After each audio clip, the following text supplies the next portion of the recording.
ঈদের বাকি আর কয়েকদিন, শেষ সময়ে অনেকটাই ফাঁকা রাজধানীর শপিং মলগুলো। অলস সময় পার করছেন বেশিরভাগ বিক্রেতারা। আর কেউ কেউ আসছেন এই শেষ সময়ে লোকের ভিড় এড়িয়ে কেনাকাটা শেষ করতে।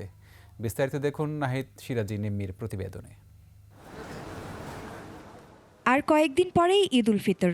এর মধ্যেই শেষ বেশিরভাগ কেনাকাটা। আর কেনাকাটা আগেভাগেই শেষ হয় এখন বেশিরভাগ বিক্রেতা দোকানে পার করছেন অলস সময়। তবে ভিড় এড়িয়ে অনেকে কেনাকাটা করতে আসছেন শেষ মুহূর্তে। ওই সময়টায় খুব গ্যাদারিং হয়, এই জন্য একটু কমফোর্ট থাকে শেষের দিকে, এই জন্য এখন লোকজনের ভিড় কম, সেজন্যই আসলাম যে দেখে একটু ঘুরে ফিরে দেখে শুনে কিনবো। আজকে দেখি হয়তো বা 2 পিস বা 3 পিস কোনো একটা নরমালের মধ্যে কিনবো। আমার জুতা কিনেছি আর কিছু কিনিনি। আজকে আমার শুরু, আমি আসলে কোনো কিছু কিনি নাই। কিছু এখন স্যান্ডেল, তারপরে আর কিছু জামা বাদ আছে। এবছর আমি দেশে যাচ্ছি না, দেশে না যাওয়ার কারণে চিন্তা করলাম যে ভিড়টা কমুক। বেচাকেনা নিয়ে রয়েছে ভিন্ন ভিন্ন মত। যেরকম আশা করেছিলাম ওরকম হচ্ছে না। কাস্টমার একটু কম, তবে বেচাকেনা মোটামুটি ভালো।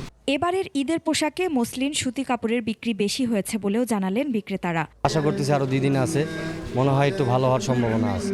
এবার আমাদের মসলিনের উপরে সিল্কের, তারপর কটন মিক্স সবকিছু মিলে আর কি আমাদের এবার ভালোই যাচ্ছে। তারা বলছেন চাঁদ রাতে ফের জমজমাট হয়ে উঠতে পারে বেচা বিক্রি। নাহিদ সিরাজি নিম্মি, 21 টেলিভিশন, ঢাকা।